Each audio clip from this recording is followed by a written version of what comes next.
오늘 우리는 이 사도행전 20장 7절부터 12절 우리가 금방 읽은 말씀을 본문으로 죽었다가 살아난 유두고라는 제목을 가지고 함께 말씀을 나누도록 하겠습니다.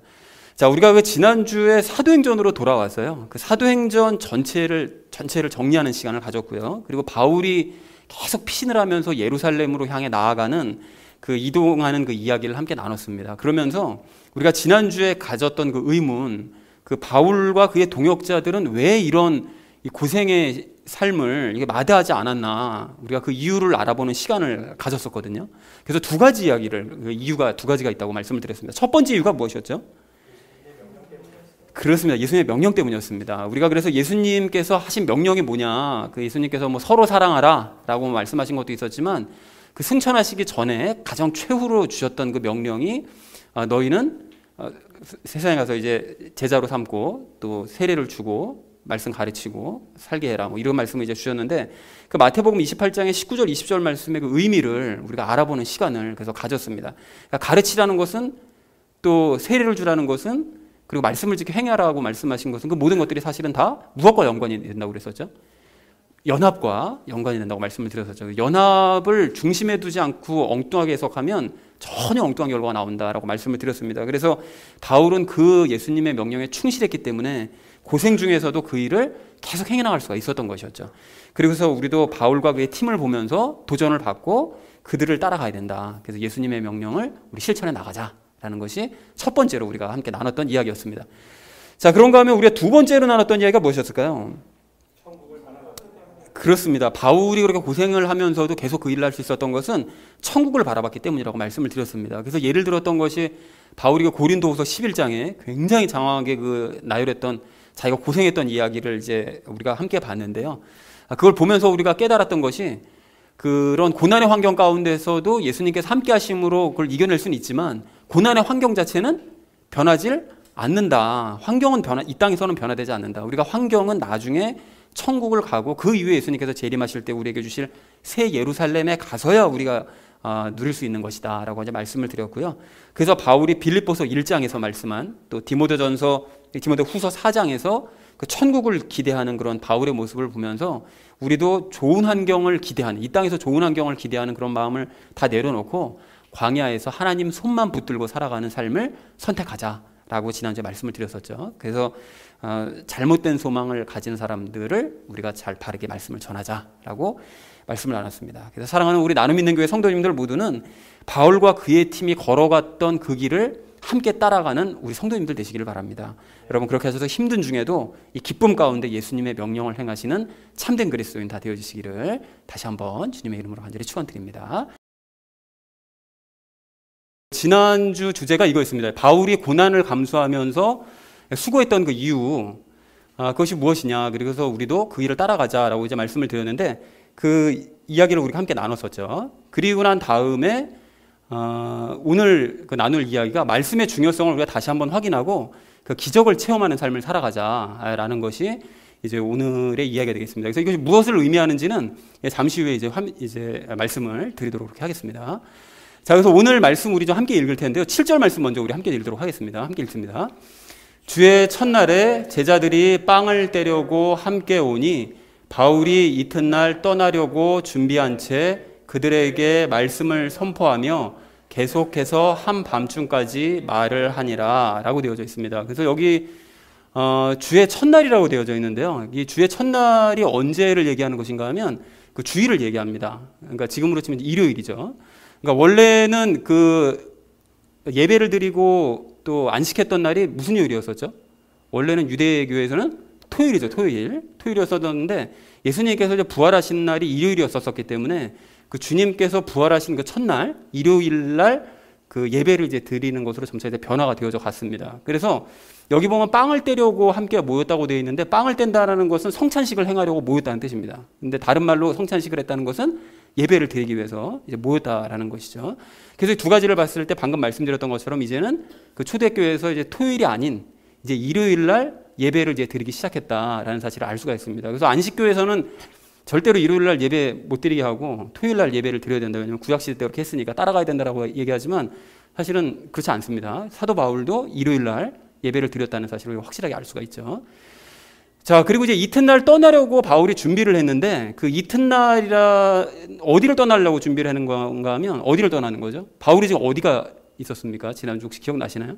바울이 드로아를 떠나려고 준비를 하고 있었던 거죠. 드로아가 어디였었는가 하면 바로 여기였었죠. 그래서 이 빌립보에서 배 타고 드로아로 가서 먼저 갔었던 7명 동역 팀들과 함께 만났던 데가 드로아였습니다. 그래서 여기서 이제 예배를 드리려고 하다가 다음날 이제 떠나려고 이제 준비를 한 채 이제 말씀을 전한 거예요. 말씀을 전했는데 한밤중까지 말을 계속했습니다. 그러니까 예배를 드리기 위해서 밤에 모였을 리는 없을 거 아니에요. 그러니까 아침에 모여서 예배를 드리려고 모였는데 그때부터 말씀을 전한 것이 밤중까지 계속 말씀을 전한 거죠. 그러니까 엄청나게 오래 예배를 드린 거죠. 그래서 바울이나 드로아의 성도들이나 이 말씀에 대한 열정이 엄청났었다는 사실을 우리가 이제 미루어 짐작할 수가 있습니다. 그래서 이것이 초대교회의 모습이자 참된 그리스도인들의 모습이다라는 사실 또한 우리가 확인을 할 수가 있는 것이죠.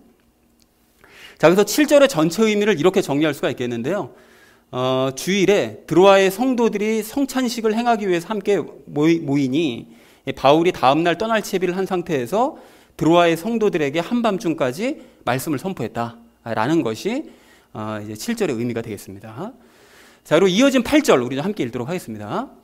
그들이 함께 모인 다락방에 많은 등불이 있었는데 라고 되어져 있는데요. 이건 특별히 설명할 것이 없어서 전체 의미를 이렇게 정리할 수 있겠습니다. 드로아의 성도들이 모인 장소는 다락방이었는데 그곳에는 많은 등불이 켜져 있었다라고 정리할 수 있겠습니다. 자, 이어진 9절 우리가 함께 읽겠습니다. 유두고라 하는 어떤 젊은이가 창에 걸터 앉아 있다가 깊은 잠에 빠지니라. 바울이 오랫동안 말씀을 선포하며 그가 졸려서 맥을 잃고 3층 다락에서 떨어져 죽은 채 일으켜지니라 라고 이제 말씀하는데요. 이것도 역시 특별히 설명할 건 없어서 전체 의미를 이렇게 정리할 수가 있겠습니다. 그 자리에는 유두고라는 젊은이가 있었는데 창에 걸터 앉아서 말씀을 듣다가 깊은 잠에 빠졌다. 그래서 바울의 말이 더욱 길어지자 유두고는 졸다가 맥을 잃고 3층에서 떨어져 죽었다. 그런 일이 이제 일어난 거예요. 그래서 깜짝 놀랄 만한 일이 일어난 거죠. 자, 그래서 이어진 10절 우리 함께 읽도록 하겠습니다.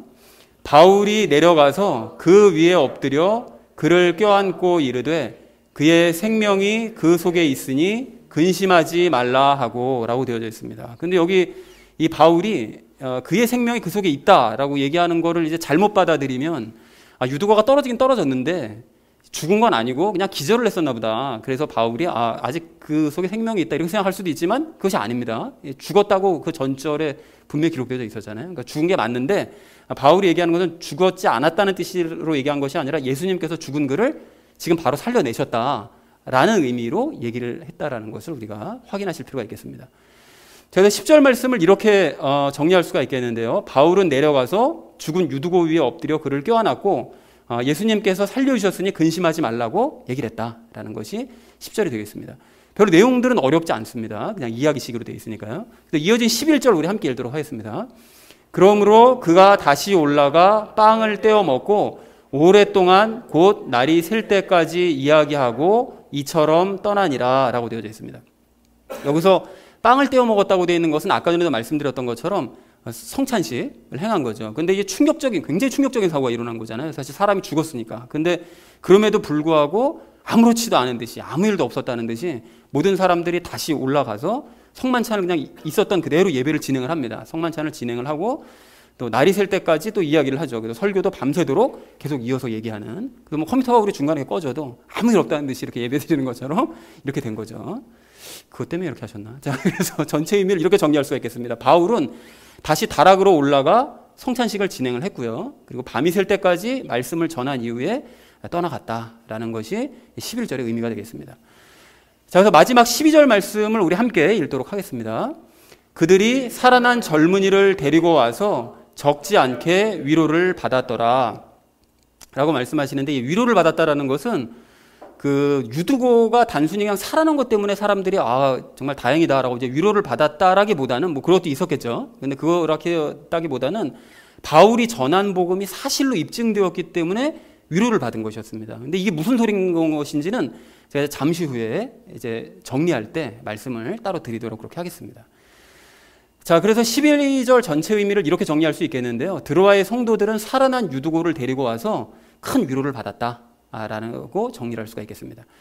자, 그래서 오늘 본문 말씀을 이렇게 이제 총정리를 할 수가 있겠는데요. 주일에 예배를 드리려고 드로아의 성도들이 모이자 바울은 한밤중까지 말씀을 전했다라는 것이 이제 7절 내용이고요. 그들은 다락방에서 예배를 드렸는데 그곳에는 많은 등불이 있었다라는 것이 8절 내용이고요. 그리고 이어진 9절이요. 그런데 유두고라는 젊은이가 창틀에 앉아서 바울의 말씀을 듣다가 깊은 잠에 빠진 채 떨어져서 죽었다라는 것이 이제 9절의 내용이었고요. 그리고 바울은 유두고가 살아났다고 선포한 후에 성만찬을 행하고 밤새 말씀을 전한 후에 떠나갔다라는 것이 10절, 11절 내용이 되겠습니다. 그리고 마지막 12절은 드로아의 성도들은 살아난 유두고를 보면서 큰 위로를 받았다라는 것이 오늘 본문 전체의 이제 내용이 되겠습니다.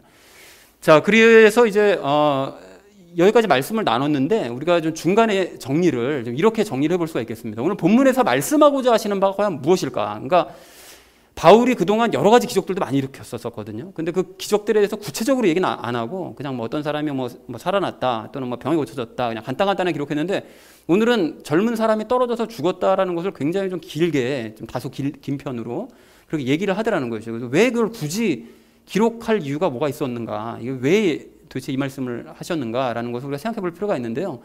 죽은 사람이 살아날 수 있다는 걸 얘기하기 위해서 기록한 건지 아니면 바울이 기적을 행할 수 있는 사람이라는 것을 얘기하기 위해서 기록한 건지 아니면 설교를 오래 하면 안 된다라는 거를 정답이 이건가요?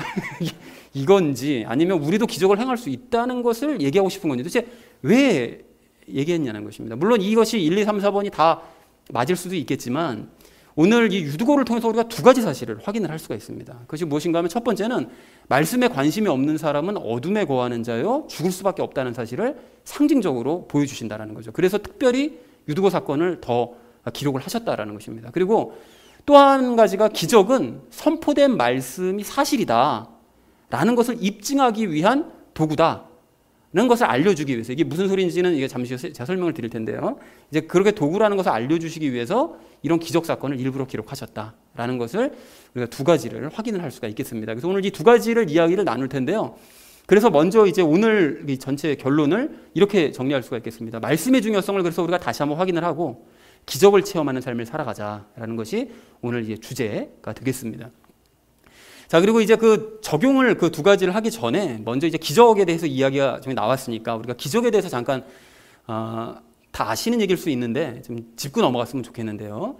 오늘 본문을 비롯해서 성경에는 큰 기적 사건들이 굉장히 많이 기록되어 있거든요. 뭐 무리를 걷는다든지 파도를 멈춘다든지 죽은 사람이 살아난다든지 뭐 날 때부터 시각장애였던 사람이 눈을 뜬다든지 지체장애인이 일어난다든지 뭐 이런 큰 사건들이 굉장히 많이 기록되어 있는데 왜 지금은 이런 큰 기적들이 일어나지 않는가? 왜 우리나라에서는 그런 일들이 일어나지 않는가? 누구는 또 일어난다고 얘기하는데 그러니까 알고 보면 사기고 막 이런 경우가 참 많잖아요. 뭐 이게 휠체어에 앉아 있는데 뭐 일어나서 걷는데 나중에 보니까 자기 너무 아팠는데 억지로 걸었다. 목사님 걸으라고 그래서 뭐 이런 고백들하고 막 이러거든요. 그러니까 근데 왜 이런 기적이 실제로는 일어나지 않는 것인가라는 걸 우리가 좀 확인할 필요가 있겠습니다. 그래서 사실은 지금도 그와 같은 기적들이 일어납니다.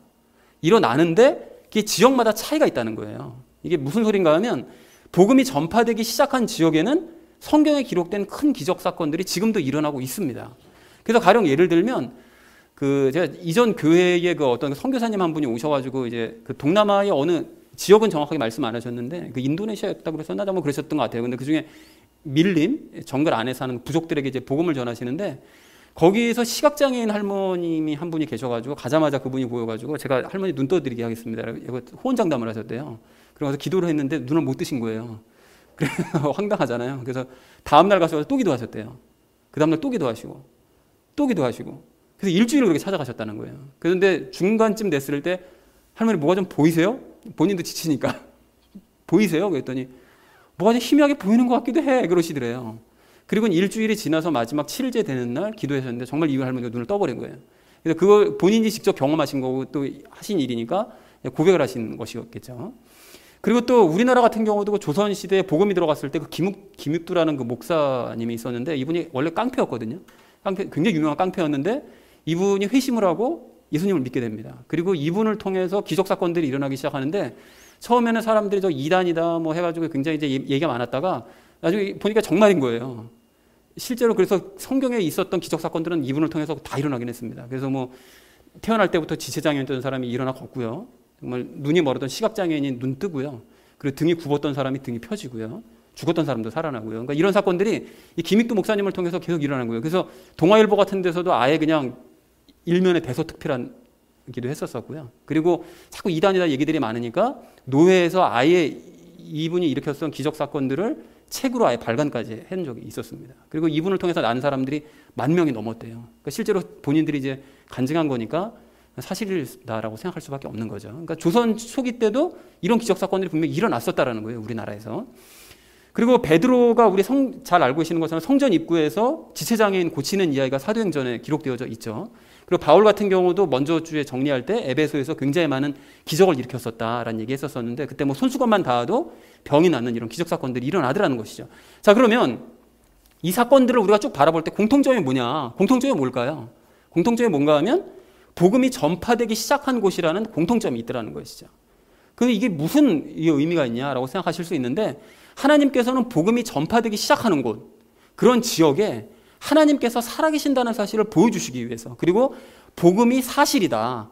지금 여기 선교사들이 와서 전하는 복음이 내가 살아있다는 걸 증거하는 이 복음이 사실이다라는 걸 입증해 주시기 위해서 큰 기적들을 행해 주신다라는 것이죠. 복음이 전파되기 시작하는 곳에는. 자, 그래서 그로 인해서 복음이 이제 폭발적으로 막 사람들이 관심이 생기니까 이제 올 거 아니겠어요? 그래서 복음이 막 이제 폭발적으로 전파되면 사람들이 그래서 하나님을 알게 되고 복음을 알게 되면 그 다음에는 하나님께서 어떻게 하실까요? 기적을 주려 가십니다. 그리고 말씀의 젖을 먹이세요. 그래서 이 사람의 신앙이 성장할 수 있도록 이끄신다라는 것이죠. 근데 이런 이 프로세스가 사실은 개인 신앙도 마찬가지입니다. 우리가 예수님을 처음 만나면 기도하는 대로 응답받아요. 놀라운 기적 사건들도 많이 체험합니다. 그러다가 시간이 지나고 나면 이제 하나님께서 기적을 더 이상 많이 주시지 않으시고 말씀으로 인도하시거든요. 근데 이 사람들이 답답하게 여기서 뭐 첫사랑을 회복하게 해주시면서 첫사랑 하면서 옛날처럼 기적 좀 많이 일어나게 해주세요. 자꾸 이렇게 바라는데 그건 옳은 방법이 아닙니다. 그건 초기에나 그런 것이고 시간이 지나면 하나님께서 자연스럽게 말씀으로 인도해 가시는 거죠. 이제 옮겨 타야 되는데 그러지 못하는 사람이 많죠. 자, 그래서 현재 우리나라에서 성경에 기록된 이 놀라운 기적들을 볼 수 없는 이유가 바로 이거라는 것입니다. 이유가 여기 있다는 거죠. 많은 사람들이 하나님의 존재를 이미 알고 있어요, 우리나라에서는. 그리고 복음이 이미 널리 퍼진 상태이고 교회들도 엄청 많고 세계에서 가장 큰 교회가 또 우리나라에 있고 막 이렇습니다. 그렇기 때문에 기적은 줄을 수밖에 없는 거예요. 그리고 대신 말씀으로 이게 자라가야 되는 이런 상태라는 것입니다. 그런데 아직까지 신앙 초보, 기적만 열심히 강조하는 사람이 많아가지고 이게 문제가 된다는 것이죠. 자, 그러므로 우리가 말씀보다 이제 기적에만 집착하는 그런 사람들이 있잖아요. 막 첫사랑 하면서 막 그냥 기적에만 집착하는 이런 사람은 하나님의 뜻과는 반대로 가려는 사람인 거죠. 이제는 거기를 벗어나서 말씀에 집중해야 되는데 뜻에 반대로 가는 사람인 것이고요. 또한 하나님과 복음을 잘 안다고 하는 사람이 난 하나님 잘 알아, 하나님과 친해, 그리고 난 복음도 엄청 잘 알아, 말씀 잘 알아, 막 이러는 사람이 지금 이 나라에서 큰 기적을 나는 매일 체험하고 있어. 뭐 죽은 사람이 맨날 살아나는 거나 맨날 봐.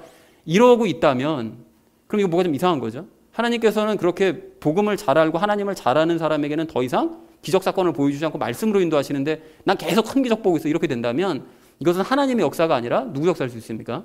이것은 악한 세력의 능력을 체험하는 것일 수도 있다는 사실을 분명히 알고 경고함을 받아들여야 됩니다. 이게 자꾸 이렇게 경험하고 있다면 뭐가 이상해지는 거예요. 지금 이상한 상태인 거예요.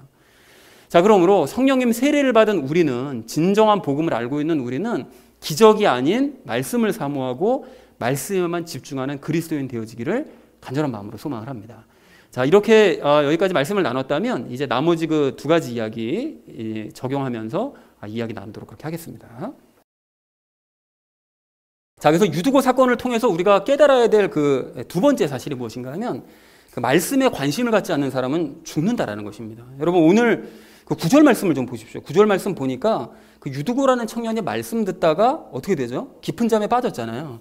근데 어쩌면 이건 당연한 일일 수 있습니다. 이 잠에 들은 것 자체는 어쩌면 당연한 일일 수 있어요. 왜냐하면 아무래도 당시에는 먹고 살기 위해서 전부 다 일들을 했으니까요. 그래서 평일에 많은 일을 했으니까 이게 굉장히 몸이 좀 피곤한 상태였을 것이고, 설교가 길어야 한 3-4시간 정도면 참아줄 수 있거든요. 근데 이게 아침서부터 설교를 시작한 게 밤중까지였다 그러면 이건 사람 그냥 잡는 거잖아요, 사실. 그런데 그렇게 밤중까지 계속 설교가 이어졌었고, 또 거기다 등불도 많이 켜져 있었대요. 그리고 사람들도 많았었다고 그러잖아요. 그러다 보니까 공기도 당연히 탁할 수밖에 없습니다. 뭐 지금처럼 조명 켜놓는 게 아니라 다 이렇게 기름 떼고 이랬으니까 공기도 엄청 탁해졌을 거잖아요. 그러니까 이산화탄소며 이런 것 때문에 아마 졸릴 수밖에 없었던 이런 상황이었을 것입니다. 그리고 무엇보다 젊을수록 잠이 많잖아요. 이제 그러니까 이제 유두고가 깊은 잠에 빠질 수밖에 없었을 거라는 것을 충분히 마음으로는 공감할 수 있습니다. 이해할 수 있죠. 자, 그러나 우리가 한 가지 더 생각하셔야 될 것이 있는데요. 그 자리에 있었던 다른 사람들도 유두고와 똑같은 조건을 가지고 있었다라는 것입니다. 다른 사람들도 다 평일에는 열심히 일했었고요. 그리고 거기 공기가 다 탁한 중에도 눈을 반짝반짝 뜨고서는 바울을 바라보면서 그 말씀을 이렇게 들으려고 경청하는 이런 자세들을 가지고 있었다라는 것이죠. 특히 이제 바울이 다음날 떠난다 그러니까 말씀 한 말씀도 놓칠 수 없다 해가지고 모든 사람들이 다 모여서 한밤중까지 아주 열심히 자리를 떠나지 않고 말씀을 듣는 이런 상태였었다라는 것입니다. 또한 바울도 마찬가지잖아요. 바울도 지금 뭐 유대인들의 위협을 피해서 계속 지금 도망 다니고 있는 상태예요. 그러니까 정신적으로 이게 얼마나 피곤하겠어요. 그리고 거기다가 그 육체적으로도 피곤했던 것이 계속 여행이 이제 이어지고 있습니다. 1, 2, 3차 여행이 쉬지 않고 계속 이어지고 있었기 때문에 굉장히 많이 피곤한 상태였지만 그 드로아의 성도들이 말씀에 아주 열정을 보이니까 그러니까 바울도 피곤함을 잊고 아주 늦게까지 열정적으로 그 사람들을 막 가르치는 사람들이 전부 다 자고 있었다고 생각해 보세요. 그럼 바울이 그냥 안 가르치고 그냥 갔겠죠. 쉬고. 그런데 전부 다들 막 열정적으로 듣고 있으니까 이걸 멈출 수가 없는 거죠. 그래서 바울도 정말 열심히 가르쳤습니다. 자, 그런데 이렇게 모두 피곤한 중에도 말씀에 집중하면서 열심을 내냈었는데 유두고 한 사람만큼은 그러지 않았습니다. 그 사람은 다른 사람들과는 달리 그냥 졸면서 자는 데만 열심을 내더라는 거죠. 그러다가 3층에서 떨어져 죽더라는 것입니다. 여러분, 제가 유두고를 비난하려고 이러는 게 아닙니다. 그러니까 이렇게 잠든 유두고의 모습이 상징하는 바가 있다는 거예요. 즉 말씀에 관심을 갖지 않는 사람은 예수님의 말씀처럼 잠든 자인 거예요. 잠든 자고 그런 사람은 결국 죽을 수밖에 없다라는 사실을 유두고를 통해서 우리가 알 수 있다는 것입니다. 그리고 오늘 8절 말씀도 이렇게 보시면 바울이 설교한 다락방이 밝은 등불로 밝혀져 있었다고 기록하고 있잖아요. 근데 이 말씀을 기록한 누가가 이거 왜 기록했을까요? 여러분, 이거 기록한 게 유두고가 충분히 잘 수 있는 상황이었어 라는 걸 변호하기 위해서 이거 썼을까요? 그건 아니었다라는 것이죠. 그러기 위해서 쓴 것이 아니라 거기 밝은 등불이 있었다고 굳이 묘사한 이유는 시편 119편 105절 말씀이 생각나는 거예요. 거기 뭐라고 기록되어 있는가 하면 주의 말씀은 내 발의 등불이요 내 길의 빛이니이다. 그러니까 다락방이 등불 때문에 실제로도 밝긴 밝았는데 하나님의 말씀이 지금 낮서부터 밤까지 밤새도록 선포됨으로 말미암아 모두의 심령도 빛으로 밝아지고 있는 상태. 하나님의 말씀은 내 발의 등불이요 내 길의 빛입니다. 이 모든 사람들이 다 공감하는 이런 상태였다는 것입니다. 그래서 그 사람들이 말씀의 빛 가운데 어둠을 몰아내고 기쁨으로 그래서 충만했고 그래서 유두고와는 달리 졸지 않고 또 그래서 죽지 않고 점점 사람들이 생기 있게 살아나는 중이었다는 것입니다. 그 자리에 있던 모든 사람들이요. 그런데 유두고는 이런 사람들과는 정반대로 그렇게 밝은 중에 스스로 눈을 감음으로써 자기 자신을 어둠 속에 가두더라는 것이죠. 또한 모두가 말씀으로 다 깨어있을 때 유두고는 혼자서만 잠들고 있더라는 것입니다. 그리고 그렇게 말씀이 없으니까 유두고는 결국 죽고야 말더라는 거예요. 자, 근데 지금도 마찬가지입니다. 여러분, 오늘 이 본문에서는 유두고만 말씀이 없어서 이렇게 잠이 들었지만 지금 이 시대에는 유두고처럼 말씀에 대해 아예 눈을 감고 그냥 깊게 잠들어 있는 사람들이 참 많습니다. 그 사람들은 그냥 노골적으로 말씀을 소홀히 하거나 거부하거나 그렇게 해요. 그래서 예전에도 말씀드렸듯이 사람들이 위급한 상황이 되잖아요. 그럼 기도해요. 기도하지 말라고 그래도 하나님 앞에 간절히 기도합니다. 그리고 평소에 찬양도 들어요. 일부러 찬양 집회를 찾아가서 찬양을 막 하기도 하고 그렇게 합니다. 그리고 교회 오면 봉사도 열심히 하죠. 그리고 교제도 하죠. 그리고 다른 사람들 따라다니면서 전도 활동도 합니다. 그런데 유독 뭐만 안 하죠? 말씀만 안 봐요. 말씀만 안 본다고요. 그래서 설교 시간에는 잡니다. 자, 그래서 속회 모임에서도 여러분 당신을 위해서 제가 기도해 드릴게요. 이렇게 하면 다 좋아해요. 무슨 기도를 그래? 이런 사람 없어요. 기도해 준다 그러면 다 좋아하죠. 그런데 우리 속회 모임에서 말씀 보자 그러면 위아래로 훑습니다. 목사님 설교 시간에도 지겨 죽겠는데 지금 여기서 말씀 또 보자고? 이런 식으로 나온다는 거예요. 그리고 여러분 길을 다니시면서 그 작은 교회들 이렇게 있잖아요. 작은 교회들 보면 그 앞에 간판 있고 안내문 써져 있거든요. 그 안내문을 보신 적이 있었는지 모르겠는데 간혹 교회들 다니다 보면 그 안내문에 밤샘 기도가 있다라는 안내문이 써져 있는 교회들이 종종 있습니다. 우리 교회는 뭐 밤 몇 시서부터 새벽까지 밤을 새서 기도하는 그런 교회입니다. 이런 거 써져 있는 교회들이 몇몇 있어요. 있는데 매일 밤 말씀 강론이 있다는 교회는 단 한 교회도 없어요. 그런 교회들은 말이 안 되는 교회인 거예요. 사람들이 생각하기에 뭐 이런 교회를 누가 하겠어? 이렇게 생각할 수밖에 없는 거죠. 그리고 이게 한국 교회의 현실이라는 것입니다. 아까도 말씀드렸던 것처럼 하나님께서는 복음이 널리 전파된 지역에 말씀을 풍성히 먹이려고 하시는데 이렇게 사람들이 말씀을 거부하고 소홀히 여기기 때문에 한국 교회가 영적으로 부흥이 안 되고 계속 그 자리에 머물면서 문제들이 넘쳐날 수밖에 없는 것입니다. 말씀이 없어서 이래요. 말씀이 없기 때문에. 그래서 지금의 한국 교회의 상태가 바로 유두고와 같은 상태입니다. 스스로 눈 감고 어둠에 거하는 상태, 깊이 잠든 상태라는 것입니다. 그래서 이런 와중에도 말씀을 이제 중요하다고 이제 깨달은 그런 몇몇 사람들이 생겨나서 기쁨 가운데 막 말씀 읽고 그래서 막 밝은 빛 가운데로 막 옮겨져 가는 경우가 있거든요. 우리 교회도 막 그렇게 되고 있잖아요. 말씀의 중요성을 알고 막 빛 가운데로 막 옮겨져 가는데 대부분의 유두고들은 그것을 깨닫지 못하고 끝까지 인정하지 않아요. 뭐 말씀이 뭐 그렇게 중요해. 기도만 열심히 하면 되지. 이런 식으로 하기 때문에 깊은 잠에 빠져 있다가 결국엔 죽는 길로 가버릴 수밖에 없게 되더라는 것입니다. 여러분 그러나 오늘 본문에서 이제 감사한 게 뭔가 하면 유두고가 죽은 것으로 얘기가 끝난 것이 아니라 다시 살아나요. 그러니까 희망이 있다는 거죠. 그래서 새로운 생명을 이제 이렇게 얻었는데 이것도 역시 상징하는 바가 있습니다, 여러분. 그래서 말씀에 관심이 없는 사람들은 죽었다가 다시 살아나야 된다는 거예요. 성령님 세례를 받고 다시 살아나야만 한다는 것입니다. 그래서 새로운 생명을 얻어야 된다는 거예요. 그래야 진짜로 깨어서 말씀에 관심을 가지고 기쁨 가운데 살아갈 수 있다는 것입니다. 이것이 하나님께서 주시는 기회라는 거예요. 내가 말씀에 전혀 관심 없다. 난 말씀 보기가 싫다. 성경은 정말 이게 보기도 싫어. 이렇게 된다면 죽었다가 다시 살아내야 된다는 거죠. 그래서 여러분 제가 말씀을 평상시에 계속 굉장히 많이 강조하는 편이잖아요. 그래서 누구나 다 성경을 읽어야 된다라고 강조를 거듭하고 있는데 근데 그런 저를 보면서 그 어떤 분이 얘기하기를 그렇게 말씀 읽으라고 자꾸 강조하는 거는 율법적인 행위 강요하는 거 아니에요? 이렇게 따지더라고요. 근데 안타까운 것은 그런 사람이 바로 성경을 읽지 않는 사람이에요. 본인이 성경 읽기 싫으니까 율법적인 행위를 핑계로 자기 합리화하는 거죠. 그건 율법적인 행위야. 그러니까 나 성경 안 읽을 거야. 이게 합리화시켜버리는 거죠. 어쩌면 그 사람이 그 바리새인들이 말씀만 강조했다가 망했다고 하니까 혹시 그것 때문에 이제 그렇게 생각하는 것일 수도 있는데 근데 제가 항상 말씀드리는 것처럼 바리새인들은 말씀만 강조해서 망한 사람들이 아니라 도리어 말씀이 없어서 망한 사람들이었습니다. 그죠? 바리새인들은 말씀을 잘하는 사람들이 아니라 사람들이 만들어낸 장로들의 유전을 잘하는 사람들이었어요. 그 사람들은 말씀을 모르는 사람들이었습니다. 그래서 망했던 거예요. 그러니까 말씀을 안 읽으면 아무리 말씀을 많이 안 것처럼 보여도 망할 수밖에 없는 거예요. 바리새인들이 딱 그렇잖아요. 말씀 굉장히 많이 아는 것 같은데 쭉정인 거죠. 까고 보면 아무것도 없는 거예요. 말씀을 모르는 거예요. 장로들의 유전만 알지. 그래서 하나님께서도 호세아 4장 6절에서 뭐라고 말씀하셨느냐 이렇게 말씀하십니다. 여러분 들어보십시오. 내 백성이 지식이 부족함으로 망하는도다. 내가 지식을 거부하였으므로 그러니까 말씀의 지식을 거부하였으므로 나도 너를 거부하여 내가 나를 위해 제사장이 되지 못하게 할 것이요 네가 내 하나님의 율법을 잊었은즉 나도 내 자녀들을 잊으리라. 말씀 모르면 나도 너 신경 안 쓸 거야. 하나님께서 단호하게 말씀하시더라는 거예요. 그리고 아모스서 8장 11절 13절에서도 이렇게 말씀하십니다. 주 하나님이 말하노라 보라 날들이 이르니 내가 그 땅에 기근을 보내리라.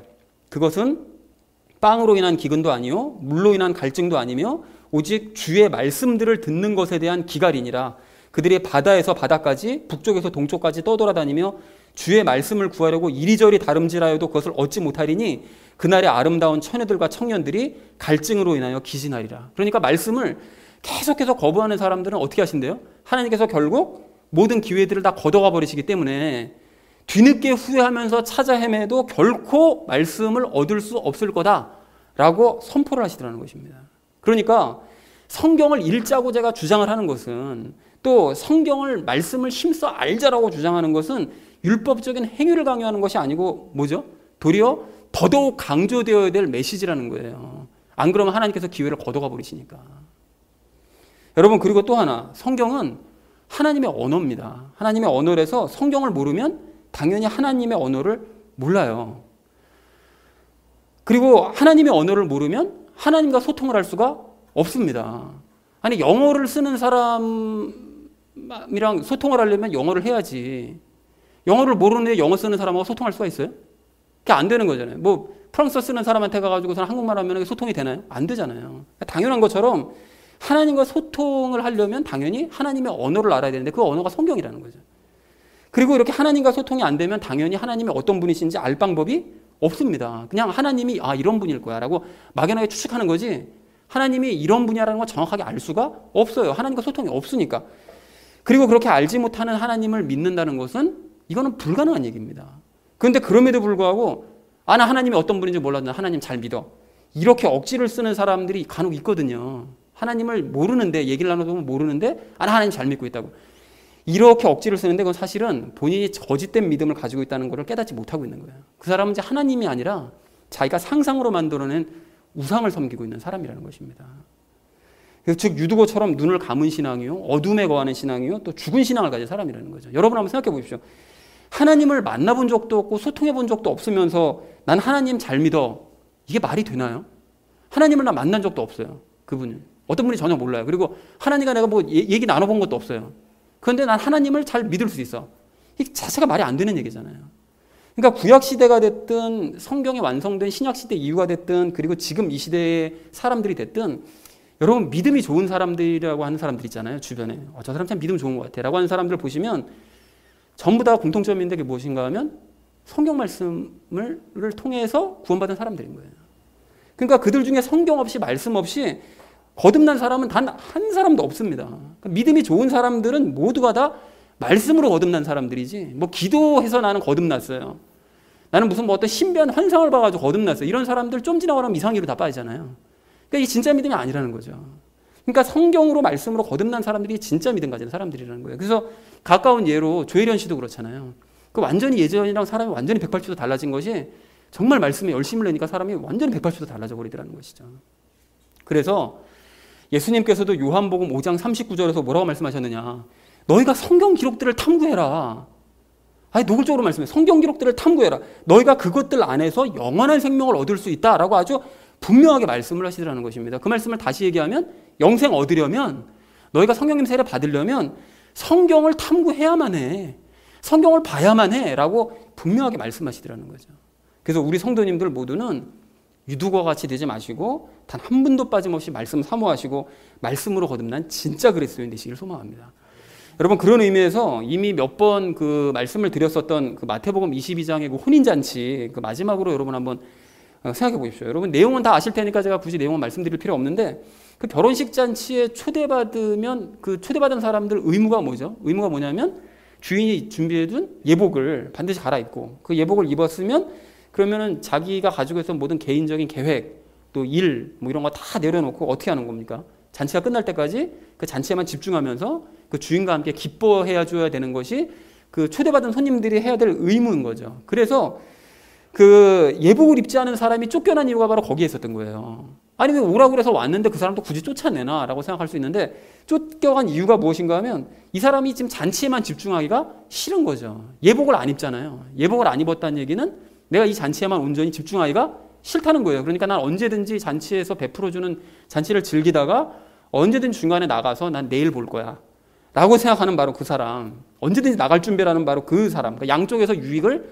다 얻어보려고 하는 사람, 세상에서도 하나님 나라에서도 다 한번 얻어보려고 양다리 걸치고 있는 사람.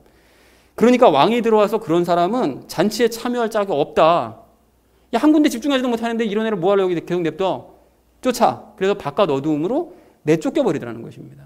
그래서 여러분 우리가 예수님을 영접하는 게 예수님으로 옷을 입는 거잖아요. 예복 입는 거잖아요.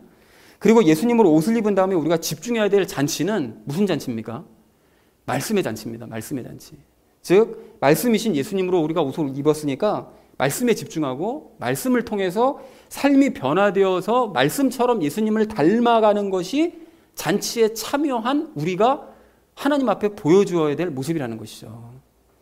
오늘 드로아의 성도들은 그 사실을 너무나 잘 알았기 때문에 예복을 입고서 말씀의 잔치에 참여해서 밤새도록 기쁨 가운데 그 잔치에 참여한 거예요. 바울이 말씀 전한다. 너무 기쁘다. 해가지고 그 잔치를 아주 즐기고 있더라는 것입니다. 그러나 유두고처럼 잔치에 전념하지 못하는 사람은 스스로 말씀에 눈을 감고 어두움 가운데 거하는 사람은 왕이 들어오는 순간 어떻게 되는 거죠? 자격이 없다고 쫓겨날 수밖에 없다는 것이죠. 그리고 그때는 진짜 어둠으로 영원히 내쫓겨져서 영원토록 슬피 울며 이를 갈아야 된다라는 것입니다. 그래서 사랑하는 우리 나눔 있는 교회 성도님들 모두는 드로아의 성도들처럼 말씀의 잔치에 전념하는 성도님들 되시기를 바랍니다. 생업으로 힘든 중에도, 피곤한 중에도 지금처럼 말씀을 더욱 사모하셔서 하나님께로부터 오는 평안과 위로를 날마다 누리시는 복된 성도님들 되어주시기를 주님의 이름으로 간절히 축원을 드립니다. 자, 유두고 사건을 통해서 우리가 깨달아야 될 마지막 세 번째 사실은 말씀과 기적은 동행한다라는 것입니다.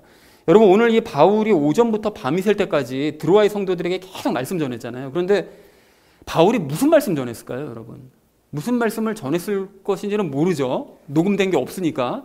그런데 우리가 추측을 해볼 수 있는 건 있습니다. 어떤 걸 추측해 볼 수 있는가 하면 바울이 지금 드로아로 지금 오기 전에, 그러니까 예루살렘으로 가기 위해서 빌립보에서 배 타고 드로아로 오기 전에 어디서 출발을 했죠? 고린도에서 출발했잖아요. 근데 고린도에서 석 달을 머물면서 있다가 출발했단 말이죠. 석 달 머문 동안 못 썼다고 그랬었죠? 로마서 썼잖아요.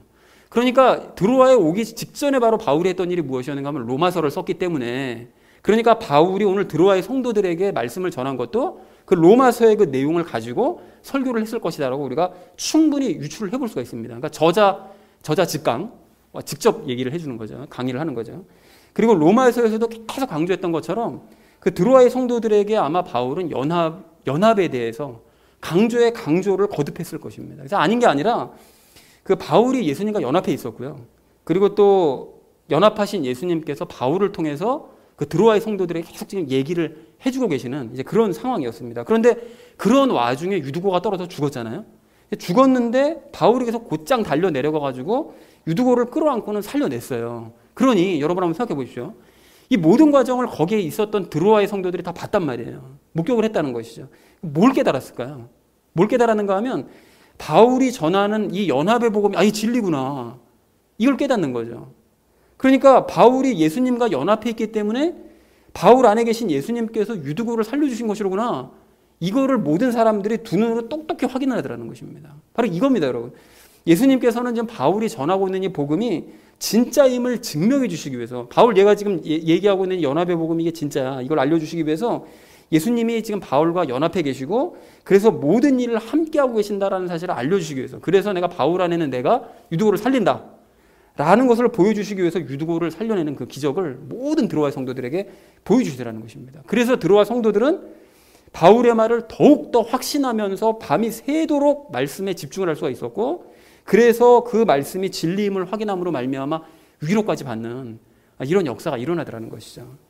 그래서 여러분, 지금도 마찬가지입니다. 제가 아까도 말씀드렸던 것처럼 복음이 새롭게 전해지는 곳에는 하나님께서 놀라운 기적들을 행하셔서 예수님께서 복음을 전하는 사람과 함께하고 계신다는 사실을 증명해 보여주세요. 이런 놀라운 기적이 일어나는 게 다 내가 함께하기 때문이다라는 걸 입증해 주시는데, 그 마태복음 28장 우리가 지난주에 봤던 것처럼 맨 마지막에 말씀하신 것처럼 내가 너희와 세상 끝날까지 함께하겠다. 함께 하셔서 이런 놀라운 기적들을 일으켜 주신다라는 것이죠. 그리고 우리도 마찬가지라는 것입니다. 여러분, 우리가 예수님과 연합한 게 맞다면 그 연합의 교리를 참 진리로 우리가 인정하고 받아들인 게 맞다. 이게 맞다면 예수님께서는 당신이 우리와 함께 하신다는 사실을 확인시켜 주시기 위해서 삶 가운데 여러 가지 기적들을 체험하게 해주세요. 지금도 내가 너와 함께 하고 있어. 연합한 게 맞아. 라는 걸 확인시켜주기 위해서 기적들을 체험하게 해주세요. 그래서 우리가 믿고 있는 연합의 복음이 틀리지 않다라는 것을 계속해서 증명을 해주신다라는 것입니다. 그리고 그러한 기적들을 삶 가운데 경험하면 경험할수록 믿음은 점점 더 강해지고 환경에 어지간한 환경에도 흔들리지 않는 그런 사람이 되어져 갈 수가 있다는 것이죠. 자, 그런데 여기서 한 가지 조심하실 것이 있는데, 다시 한번 강조드리지만 우리가 이 땅에서 평소 체험할 수 있는 기적이라는 것은 오늘 본문처럼 죽은 사람이 살아나거나 무리를 걷거나 오병이의 기적이 나타나거나 이런 큰 기적들은 아닙니다. 우리나라는 이미 복음이 널리 퍼져 있는 상태인데다가 또 우리는 진짜 복음이 뭔지를 이미 로마서를 통해서 배운 사람들이기 때문에 더더욱 하나님께서는 우리 삶 가운데 막 큰 기적들 일으켜주지 않으세요. 그런 기적이 없더라도 충분히 잘 믿기 때문에, 그렇기 때문에 큰 기적이 필요도 없습니다. 자, 그래서 삶 가운데 나만이 알 수 있는 그런 기적들을 행해 주신다는 거예요. 그러나 그러한 기적들이 무시할 만한 수준이냐? 전혀 그렇지 않습니다. 그런 기적들을 체험할 때마다 우리는 예수님께서 일하셨다는 사실을 확실하게 알 수 있고요. 그리고 도리어 큰 기적만 사모하는 사람들보다 더 큰 믿음을 우리가 가질 수 있다는 것이죠. 쌓아나갈 수 있습니다. 그래서 가령 이제 저 같은 경우에는 이렇게 설교 이렇게 전하잖아요. 전하고 난 다음에 다음날 큐티 새벽 시간에 이렇게 올릴 때 말씀 보면서 묵상하고 이렇게 글을 올릴 때 보면 전날 전했던 메시지하고 다음날 주제가 같은 경우가 아니면 그 다음날이나 같은 경우가 굉장히 많은 체험을 합니다. 그러니까 그런 기적들을 통해서 그게 저에게는 기적입니다. 그래서 주일날 전했던 메시지가 틀리지 않았다라는 사실을 큐티 말씀을 통해서 다시 한번 말씀을 통해서 확인을 시켜주시는, 그래서 하나님께서 함께해 주신 준비해 주신 것이 확신하구나라는 사실을 확인하는 시간을 갖고 있고요.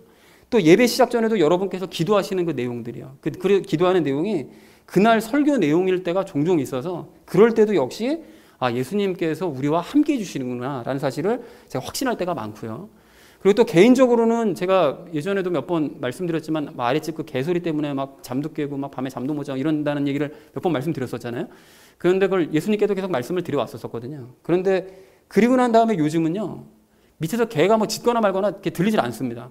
어쩌다 짖고 있구나 그냥 이렇게 넘어갑니다. 그리고 들려도 잠을 못 자거나 이러지 않고 전혀 방해되지 않는, 이게 저에게는 놀라운 기적인 거예요. 굉장히 예민했었는데 전혀 신경 쓰이지 않는.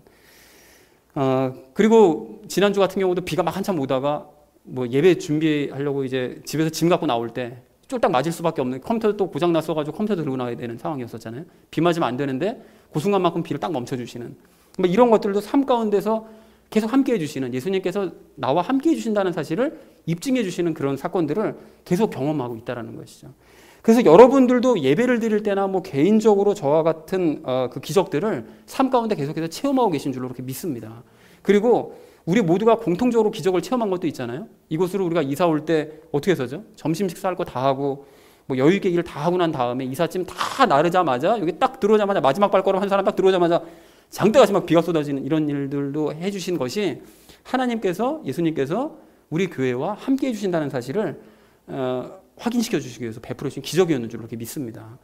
그래서 이렇게 예수님께서는 삶 가운데 여러 가지 기적들을 베풀어 주셔서 예수님께서 우리와 함께 하신다는 사실을 자꾸 증명해 주세요. 그렇게 하셔서 우리가 배우고 있고 알고 있는 이 연합의 복음이 틀리지 않다라는 사실을 깨우쳐 주신다는 것이죠. 그래서 사랑하는 우리 나눔 있는 교회 성도님들 모두는 드로아 성도들이 기적을 통해서 바울이 전한 그 연합의 복음을 더 확신했던 것처럼 삶 가운데 보여주시는 여러 가지 기적들을 체험하시면서 연합의 진리를 더더욱 확신하시기 바랍니다. 여러분, 그래서 더 깊은 믿음 가지시고 함께 해주시는 우리 예수님께 위로를 받으시는 우리 모든 성도님들 되시기를 주님의 이름으로 간절히 축원을 드립니다. 자, 이제 말씀을 정리합니다. 여러분, 오늘 이 7절 말씀을 보시면 그 드로아의 성도들이 빵을 떼기 위해서, 그러니까 성찬식 하기 위해서 모였다고 되어 있거든요. 그리고 11절 말씀도 보시면 그 소동이 있고 난 다음에 성찬식을 진행했다라고 말씀하고 계십니다. 그러면 왜 이렇게 성찬식에 대해서 강조하느냐? 그러니까 예배를 위해 모인다 할 때도 왜 빵을 떼기 위해서 모였다고 그러지 말고 말씀 듣기 위해 모였다고 해도 될 텐데 굳이 빵을 떼기 위해서 모였다고 그러고 빵을 뗐다라고 얘기하고 자꾸 이렇게 성찬식을 강조한단 말이죠. 이게 왜 그런가 하면 초대교회는 이게 예배가 2부로 나눠져 있었거든요. 1부 예배는 말씀을 배우는 시간, 2부 예배는 성찬식 하는 시간, 그러니까 세례를 받은 사람들에 한해서 성찬식을 받는 이 두 가지로 나눠져 있는데 우리 교회도 그래서 이 주보를 보시면 1부, 2부가 그렇게 나눠져 있습니다. 1부는 말씀 듣는 시간, 2부는 성만찬 나눠져 있는 거죠. 그리고 성찬식은 뭐 몇 번 말씀드려서 다 아시겠지만 그 예수님의 살과 피를 우리가 보통 사람들은 다 그냥 뭐 빵 보고 포도즙 볼 때마다 예수님께서 우리의 십자가에서 살이 찢기셨고 피를 흘려주셔서 요것만 생각하는데 그건 반쪽이죠. 우리가 그걸 먹고 마심으로써 그 살이 우리 안에 들어가서 우리 살이 되는 거예요. 그리고 피를 마심으로써 예수님의 피가 내 피가 되는 거죠. 그러니까 결국은 예수님과 내가 뗄래야 뗄 수 없이 완전히 연합한 상태다라는 것을 먹고 마심으로써 우리는 깨닫고 있는 것입니다. 그것이 진짜 성만찬인 거죠. 자, 그래서 이렇게 다시 한번 그것을 되새기는 시간이 성만찬이었다는 거예요. 그래서 성만찬은, 성찬식은 초대교회 때 매주 행해졌습니다. 매주.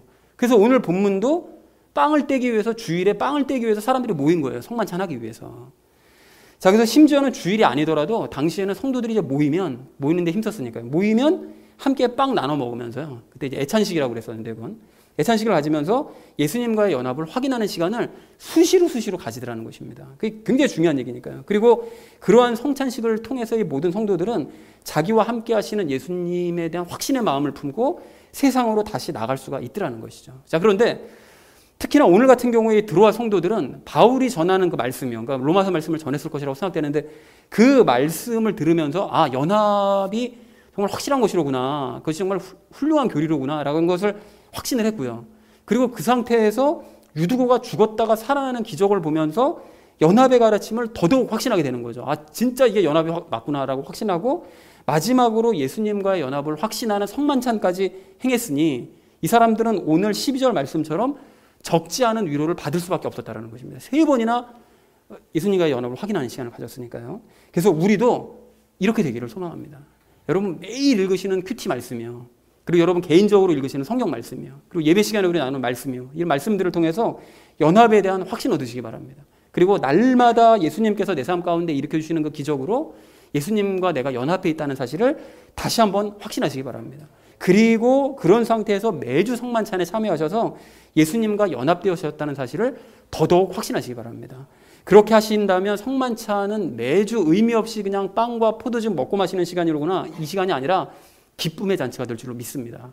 사랑하는 우리 나눔 믿는 교회 성도님들 모두는 드로아의 성도들처럼 말씀에 열정을 가지는 성도님들 되시기 바랍니다. 또한 평소에 기적 체험하시고 또 성만찬에 적극 참여하는 성도님들 되셔서 예수님과의 연합을 늘 확신하시는 저와 여러분 되어주시기를 주님의 이름으로 간절히 축원을 드립니다. 우리 함께 기도하겠습니다.